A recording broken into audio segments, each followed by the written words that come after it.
Owen était un garde forestier expérimenté, presque une légende vivante pour ceux qui travaillaient à la réserve de Deepwood, dans l'ouest sauvage du Canada. Depuis plus de 20 ans, il parcourait les sentiers, surveillait les rivières et patrouillait parmi les pins géants.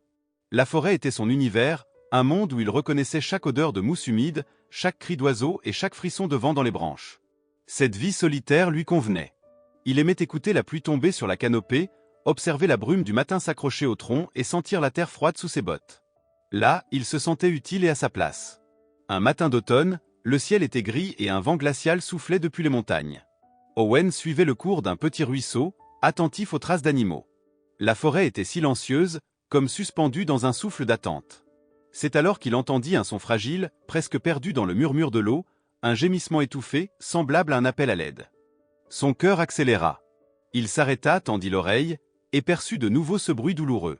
Sans hésiter, il quitta le sentier et s'enfonça à travers les fougères et les branches basses. Après quelques mètres, il aperçut une masse sombre au bord de l'eau. En s'approchant, il distingua la scène. Un jeune ours, couvert de boue, gisait à moitié enfoui dans un trou détrempé. Sa fourrure trempée collait à sa peau frêle. Ses petits yeux noirs brillaient d'un mélange de peur et d'épuisement. Le pauvre animal semblait piégé depuis des heures, incapable de se dégager seul. Dans ce recoin isolé, personne ne l'aurait trouvé à temps. Owen sentit une vague de compassion l'envahir. Il savait qu'une approche brutale pouvait déclencher la panique. Avec la lenteur d'un homme qui a appris à respecter le sauvage, il posa son sac à terre, s'accroupit et parla d'une voix douce. Doucement. « Je vais t'aider. » Chaque geste fut calculé. Il glissa ses mains dans la boue glacée pour dégager les pattes de l'animal. La pluie commença à tomber, fine d'abord, puis plus insistante, rendant le sol encore plus traître. Le froid s'infiltra dans ses gants et ses manches, mais il s'acharnait, glissant parfois, reprenant appui pour tirer. L'ours grognait faiblement à chaque traction, mais ne tenta pas de fuir. Après une longue demi-heure d'efforts acharnés, dans un bruit de succion humide, Owen réussit à extraire la petite masse tremblante de son piège de boue. Il étendit l'ours sur l'herbe humide. L'animal haletait, tout son corps secoué de tremblements. Owen enleva son écharpe en laine et la posa sur le dos du petit, puis le frictionna pour activer sa chaleur. Il inspecta rapidement les pattes et le ventre, aucune blessure grave, seulement une fatigue extrême.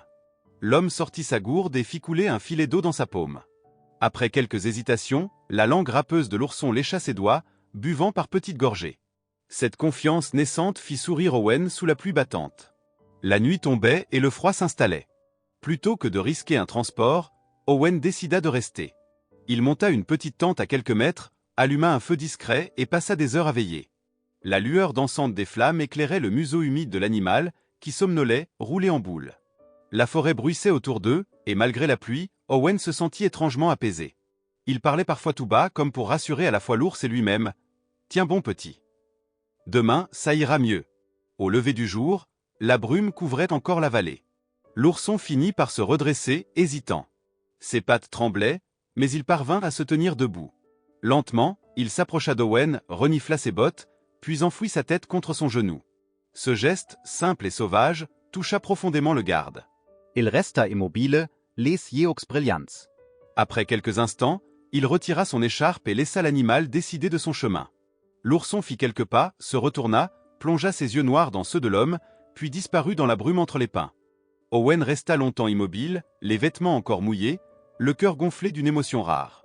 Dans ce silence de fin d'orage, il eut la certitude d'avoir tissé un lien invisible avec la vie sauvage. Et au fond de lui, il savait qu'il reverrait ce petit compagnon d'une manière ou d'une autre.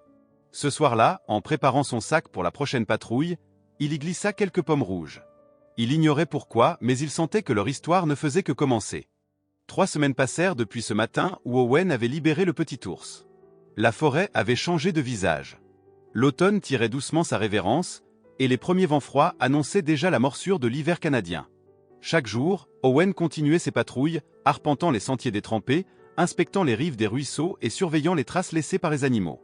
Dans son sac, il y avait désormais toujours quelques pommes rouges et brillantes, comme un geste silencieux de fidélité à ce lien né dans la boue et la pluie. Un après-midi, alors qu'il suivait le même cours d'eau, il entendit le bruissement léger de branches derrière lui. L'expérience lui avait appris à reconnaître le pas d'un cerf, la fuite d'un renard ou la prudence d'un loup. Mais ce son était différent, plus hésitant, presque curieux. Lorsqu'il se retourna, son cœur se serra d'émotion. L'ourson était là. Il avait grandi, son pelage était plus lisse, ses yeux plus vifs, et il semblait bien plus solide qu'au jour du sauvetage. L'animal s'arrêta à quelques mètres. Il ne montra aucun signe de peur, se contentant de s'asseoir, la tête légèrement penchée. Owen, un sourire incrédule aux lèvres, s'accroupit et sortit une pomme de son sac. Sans un mot, il la fit rouler doucement sur les feuilles mortes jusqu'à l'ours. Le petit renifla longuement avant de croquer dans le fruit. Le bruit sec de la morsure résonna comme un accord scellé. Après quelques bouchées, l'ourson leva les yeux vers lui, une étincelle de joie sauvage dans le regard. À partir de ce jour, leur étrange amitié prit racine. Owen ne chercha jamais à apprivoiser l'ours, ni à le toucher à nouveau. Il respectait sa liberté, et l'animal respectait la sienne. Ils se retrouvaient parfois dans une clairière, au bord d'un ruisseau ou près d'un tronc moussu tombé depuis longtemps. L'ours apparaissait toujours sans prévenir, surgissant du manteau vert de la forêt comme un souvenir vivant. Il s'asseyait, attendait la pomme, la savourait, puis disparaissait dans les sous-bois. Les semaines s'écoulèrent ainsi, rythmées par les patrouilles et les rencontres silencieuses. Owen commença à raconter cette histoire aux jeunes recrues de la réserve, mais personne n'y croyait vraiment. Pour eux, les ours restaient des créatures farouches et imprévisibles. Lui seul savait qu'au cœur de cette nature sauvage pouvait naître une confiance fragile et précieuse. Puis vint le début du printemps. Les rivières gonflées par la fonte des neiges faisaient gronder la vallée, et l'air était encore chargé de fraîcheur. Ce matin-là, Owen reçut une mission particulière. Cartographier une zone profonde de la forêt, presque jamais visitée par l'homme. Il aimait ces expéditions solitaires où il pouvait passer plusieurs jours entouré de pain et de silence. Il remplit son sac de vivres, d'outils et, comme toujours, de quelques pommes rouges.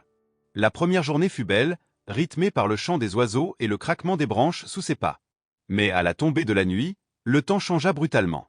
Le vent se leva, froid et sifflant, et la pluie s'abattit sur la canopée. Dans cette obscurité tremblante, Owen dut chercher refuge.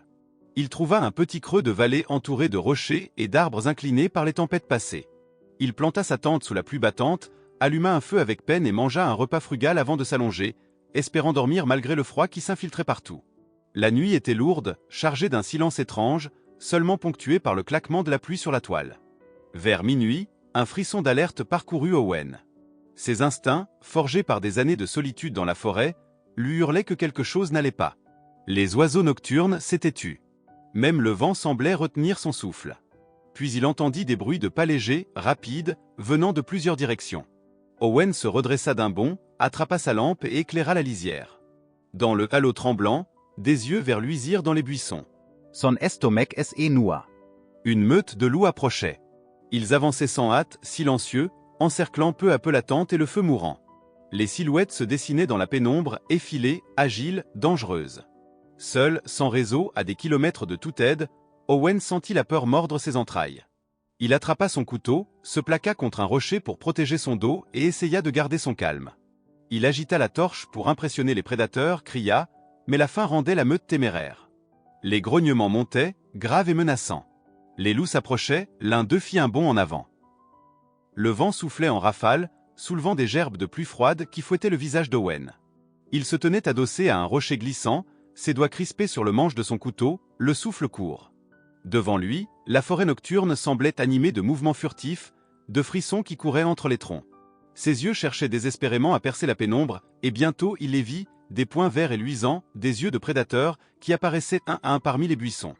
La meute était là, silencieuse et organisée. Les loups avançaient en éventail, encerclant lentement la petite vallée où la tente d'Owen se dressait, fragile, sous la pluie battante. Le premier grognement monta, grave et menaçant, comme un tambour de guerre résonnant dans la poitrine du garde forestier. Il sentit son cœur accélérer. La torche qu'il avait brandie tremblait dans sa main. Il la fit tournoyer pour projeter des étincelles et repousser l'obscurité, espérant intimider les bêtes. Mais la faim brillait dans leurs yeux, et la pluie qui tombait sur la flamme la faisait vaciller dangereusement. Un loup gris, plus grand que les autres, fit un pas en avant, les muscles tendus. Owen recula instinctivement, jusqu'à sentir la pierre froide du rocher contre ses omoplates. Le temps sembla s'étirer. Le vent, les gouttes, les grognements, tout se mêlait en un battement sourd qui résonnait dans son crâne. Ses pensées s'entrechoquaient. Il se rappela ses années de patrouille, ses rencontres avec les animaux qu'il avait protégés. Était-ce ainsi que tout devait finir?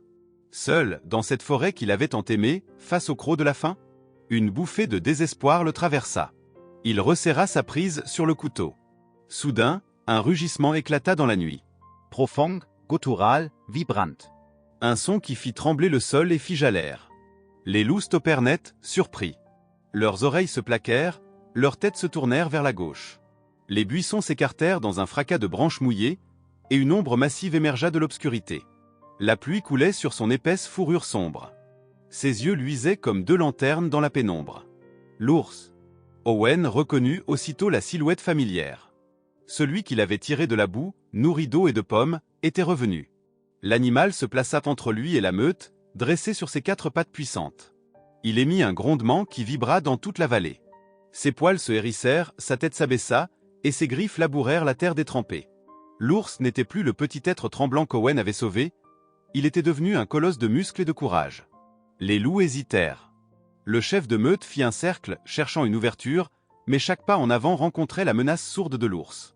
Puis, dans un éclair de tension, un loup bondit sur le côté, tentant de surprendre l'homme. L'ours pivota avec une rapidité impressionnante et frappa. Le choc résonna comme une gifle de tonnerre. L'animal roula dans la boue en gémissant avant de disparaître dans les fourrés. Le message était clair, s'ils insistaient, ils mourraient. Petit à petit, les autres loups reculèrent. Leurs yeux verts clignotèrent une dernière fois dans l'ombre, puis s'éteignirent, engloutis par la forêt profonde. Le silence revint, seulement troublé par la pluie et le souffle lourd de l'ours. Owen, trempé et figé, sentit ses jambes trembler. Il avait assisté à un miracle sauvage, la forêt elle-même l'avait protégé. L'ours se tourna alors vers lui. Ses yeux, qui brillaient de fureur quelques instants plus tôt, étaient redevenus doux et familiers. Lentement, il s'approcha, renifla la main tremblante de l'homme et frotta sa tête massive contre son épaule. La chaleur de sa fourrure mouillée et l'odeur de terre humide envahirent Owen qui sentit un flot d'émotion monter en lui. « Merci » murmura-t-il d'une voix cassée. Ils restèrent ainsi de longues secondes, unis dans un silence que seule la pluie osait briser. Puis l'ours se redressa, poussa un souffle puissant et recula. D'un pas lourd, il retourna vers les profondeurs de la forêt, laissant derrière lui des empreintes profondes dans la boue et dans la mémoire de l'homme. À l'aube, Owen replia sa tente sous un ciel lavé par la tempête. Le soleil perçait à travers les branches, faisant scintiller des milliers de gouttes. Il reprit le chemin du retour, épuisé mais habité d'une certitude nouvelle. Il n'était plus jamais seul dans cette forêt. Les jours suivants, il continua ses patrouilles, toujours avec quelques pommes rouges dans son sac. Parfois, il croyait apercevoir une ombre massive glisser entre les troncs, comme un ami qui veille de loin. Aux jeunes gardes qui riaient de son histoire, il ne répondait que par un sourire. Certains liens n'ont pas besoin de témoins pour exister.